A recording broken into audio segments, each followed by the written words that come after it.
अस्सलामुअलैकुम। संतोष आवाती परली तुमचा फाउंटेन झाला रेडी। हे बघा काय फॉर्म येते, इकडून तुम्हाला किती तुम्हाला प्रेशर पाहिजे इथून उघडायचा, थोडासा उघडा आणि हे कधी पण पूर्ण उघडायचा। हे बघा फॉर्म एकदम बारीक उघडलाय मी, तरी मग काय मला फॉर्म येते आणि पूर्ण खोलू का?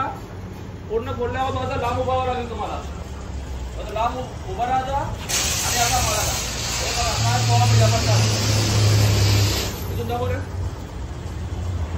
हे बघा संतोष भाई काय जबरदस्त फॉर्म आलाय आपला, तुम्हाला अख्खा हिंदुस्थान मध्ये अख्खा इंडियामध्ये कुठे नाही भेटणार।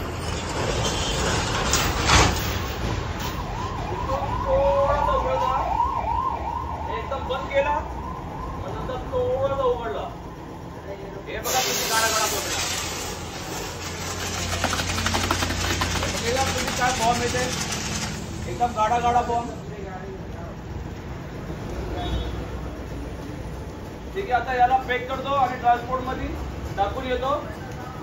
कोणाला पाहिजे असेल आमची सेवा अख्खे इंडियामध्ये आहे। हे माझा साइन बोर्ड आहे खान एंटरप्राइजेस। कोणी जर आजूबाजूला असला तर तुम्ही इकडे येऊ शकता। माझा विलेजचं नाम आहे अंबाडी, भिवंडी वाडा रोड, तालुका भिवंडी, डिस्ट्रिक्ट ठाणा, महाराष्ट्र।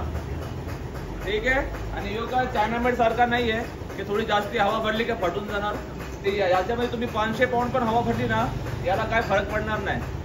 पण काय सर्व्हिस सेंटरवाले काय एवढी हवा भरत नाही, तरी पण मी आपला एवढा पॉवरफुल काय बनवला आहे की जास्ती चालला पाहिजे। 0 मेंटेनन्स आहे, फक्त मेंटेनन्स काय याच्यामध्ये पाईपचा मेंटेनन्स आहे, दुसरा पोल वॉलचा। यो आपला भिवंडीवाडा रोड आणि तो माझा साइन बोर्ड। कोणाला पाहिजे असेल तर सांगा। जय हिंद, जय महाराष्ट्र। धन्यवाद।